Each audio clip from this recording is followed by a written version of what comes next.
आज का प्रश्न है वो ये है कि भगवत प्राप्ति किसको कहते हैं। इस शरीर के रहते जो भगवान के दर्शन होते हैं उसका नाम भगवत प्राप्ति है, या शरीर छोड़कर जब भगवान के धाम में भगवान के पास जाते हैं उसको भगवत प्राप्ति कहते हैं। आचार्य श्री आपसे प्रश्न है कि भगवत प्राप्ति क्या है। जय श्री राधे। बड़ा ही सुंदर प्रश्न आपने किया कि भगवत प्राप्ति शरीर के रहते हुए, शरीर छोड़ने के बाद कैसे, किसको कहते हैं, किसको कहते हैं। भगवत दर्शन जब होते हैं उसका नाम भगवत प्राप्ति है, या शरीर छोड़कर जब भगवत धाम में जाते हैं या उसको भगवत प्राप्ति कहते हैं। क्या है भगवत प्राप्ति? ये तीनों अवस्थाओं में ही संभव है।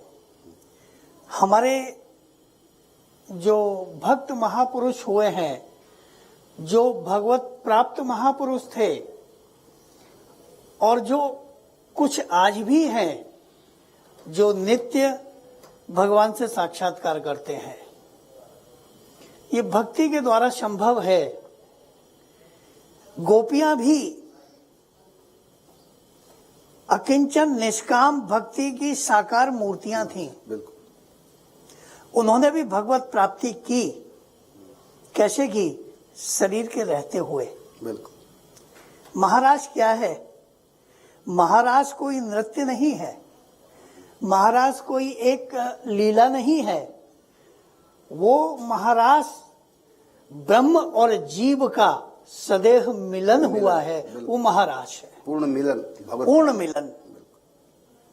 भगवत प्राप्ति की चरम और परम अवस्था में जो आनंद की प्राप्ति है वो पूर्ण रूपेण पूर्ण ब्रह्म जो योगेश्वर श्री कृष्ण है उनके साथ सदैव मिलन हुआ है, तो महाराज में हुआ है। बिल्कुल।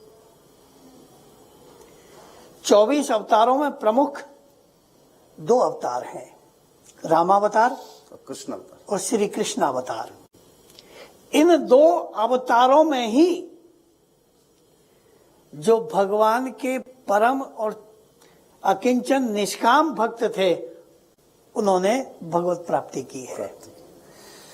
लेकिन प्रश्न ये है कि भगवत प्राप्ति इस शरीर से, आपने जैसे बताया कि शरीर से भी भगवत प्राप्ति है, और शरीर से भगवत प्राप्ति है, फिर शरीर छोड़ के भगवत धाम में जाते हैं उसको भी भगवत प्राप्ति कहते हैं। दोनों में अंतर क्या है? शरीर के रहते क्या पूर्ण आनंद नहीं मिल सकता, या शरीर छोड़कर ही पूर्ण आनंद की प्राप्ति है? जैसे कहा ना कि जिस मरने से जग डरे मोरे मन आनंद, मरने ही ते पाइए पूर्ण परमानंद। कब तो क्या शरीर के रहते कुछ उस आनंद में कुछ अधूरापन होता है मिलन में? कब मरे हो, कब भेंटे हो पूर्ण परमानंद। तो ये कुछ भक्तों की आकांक्षा ऐसी थी कि संसार मिथ्या है, जन्म और मृत्यु के बंधन से मुक्त होकर के दोबारा इसमें न आना पड़े, वो उन भक्तों की इच्छा थी। किंतु गोस्वामी तुलसीदास जी ने भी लिख दिया, न धर्म न अर्थ न काम रुचि गति न चाहूं निर्वाण, जन्म जन्म रति राम पद ये वरदान अमान। तो जो अकिंचन निष्काम भक्त हैं वो तो यही चाहते हैं कि जन्म बार बार मिले और हम भक्ति करें और बार बार अपने परमात्मा से मिले। मुक्ति से भी आगे, मुक्ति से भी आगे भगवत प्रेम है। भगवत प्रेम है। ये गोपियों का था, ये उन अकिंचन निष्काम भक्तों का है जो भगवान से नहीं चाहते, भगवान को चाहते हैं।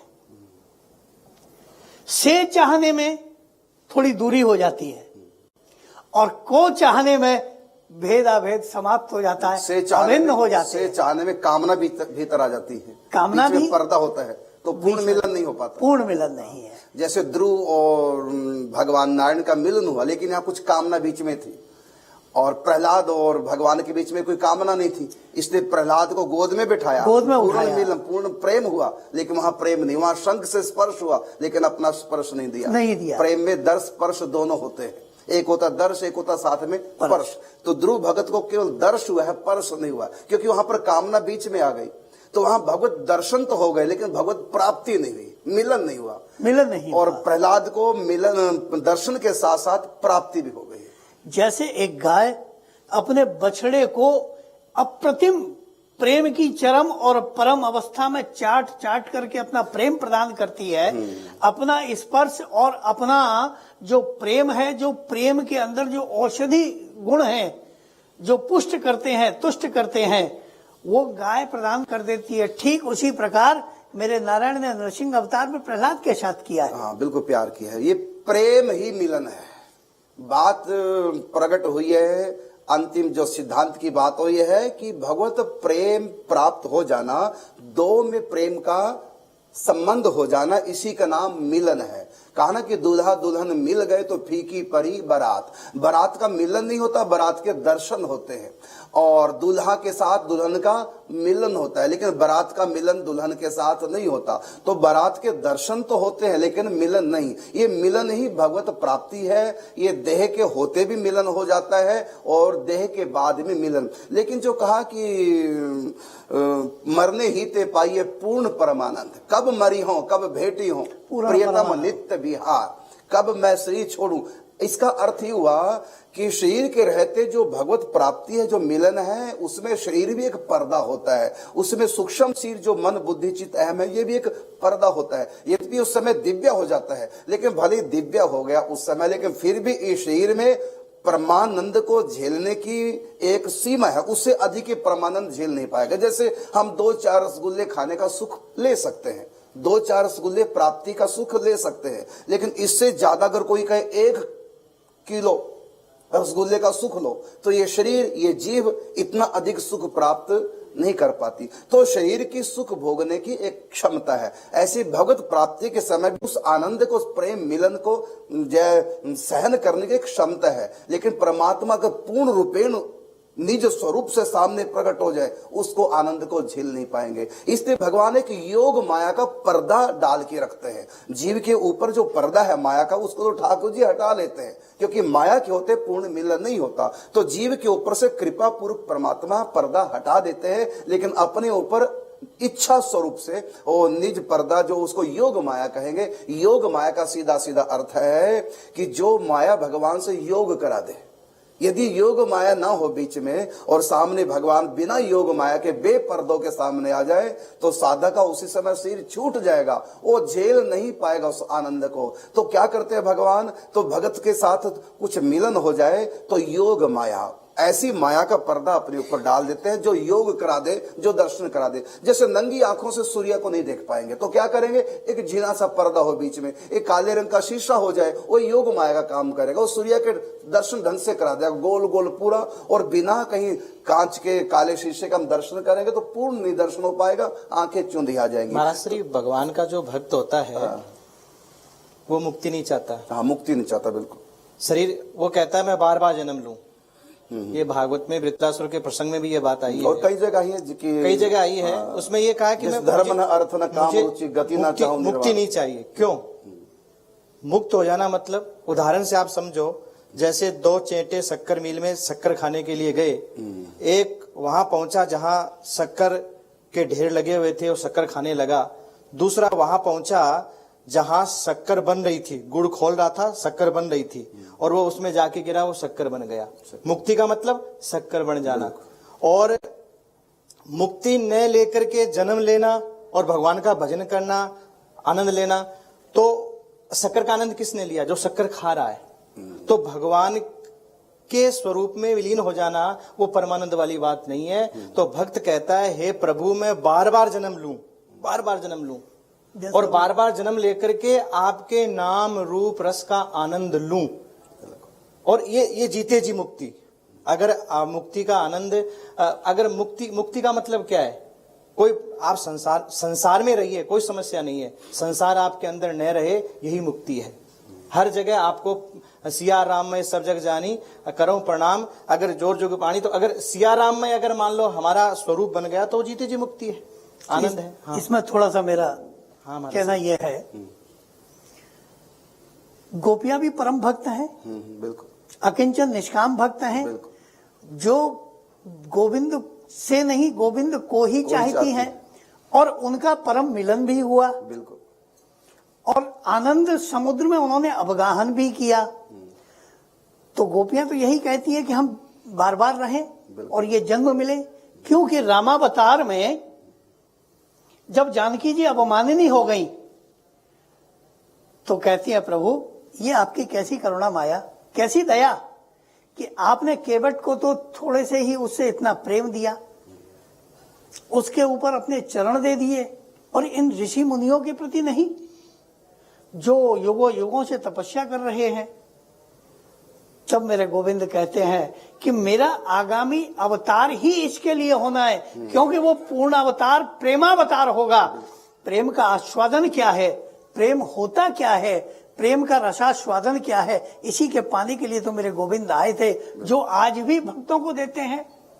अब आपका प्रश्न कि शरीर से, क्योंकि इस देह में रहते हुए गोविंद की प्राप्ति कर लेना ठीक उसी प्रकार से है कि डूबते भी रहे और जीवित भी रहे, ये गोविंद की प्राप्ति है। बिल्कुल।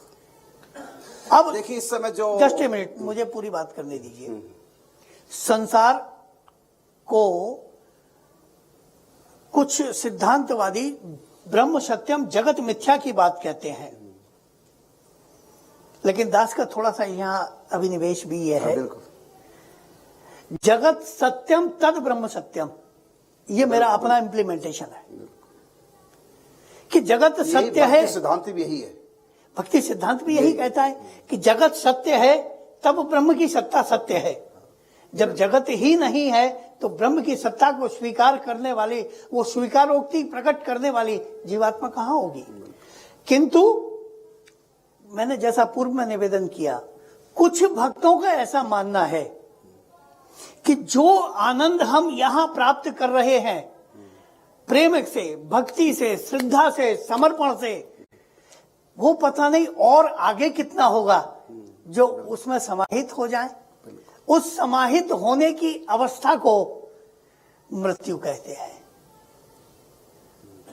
उस समाहित होने की अवस्था को मृत्यु कहते हैं, किंतु वहां अभिव्यक्ति नहीं है, और हम लोग अभिव्यक्ति की बात कर रहे हैं। वहां तो केवल उसको स्वयं में समाहित कर लेने वाली अवस्था है, अभिव्यक्ति की नहीं है। उसका आस्वादन, उसका आनंद आप तक व्यक्त करने की अवस्था नहीं है। ठीक बात है। तो इसलिए श्रेष्ठ यही है कि जीवित रहते हुए, शरीर में रहते हुए, क्योंकि ब्रह्म सत्यम जगत मिथ्या नहीं, जगत सत्यम तद ब्रह्म सत्यम। जगत भी सत्य है, जब परमात्मा सत्य है तो उसकी बनाई हुई ये सृष्टि कैसे असत्य हो सकती है। गीता में भी प्रमाण है कि वो भी सत्य है। गीता में इसका प्रमाण है, न अंतो न च आदि न च संप्रतिष्ठा। इस सृष्टि का आदि और अंत नहीं है, अर्थात सत्य है।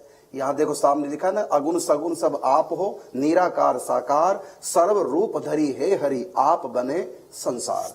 तो ये जगत भगवत स्वरूप है, क्योंकि जो सर्वत्र व्याप्त सत्ता है, सर्वत्र व्याप्त सत्ता है। यदि हम कहें कण कण में भगवान है, इसका मतलब कण भगवान नहीं हुआ, कण के अंदर है, अर्थात कण भगवान नहीं है, वो कवर है एक प्रकार से, उसके अंदर भगवान। तो जो कवर है, कण है, तो वो तो फिर भगवान में सिद्ध नहीं हुआ।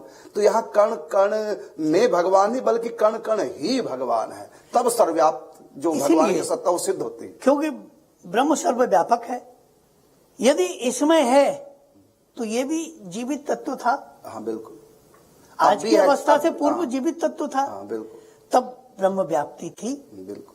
तो इसलिए इसको भी हम स्वीकार करते हैं कि कण कण में भगवान है, और कण कण ही भगवान की सत्ता व्याप्त होने से कण कण ही भगवान हो जाता है। इसीलिए हम लोग नाम रूप लीला और धाम के उपासक हैं। धाम संपूर्ण मेरे गोविंद का ही तो स्वरूप है, कण कण में गोविंद विराजमान है, तब उनका स्मरण होता है।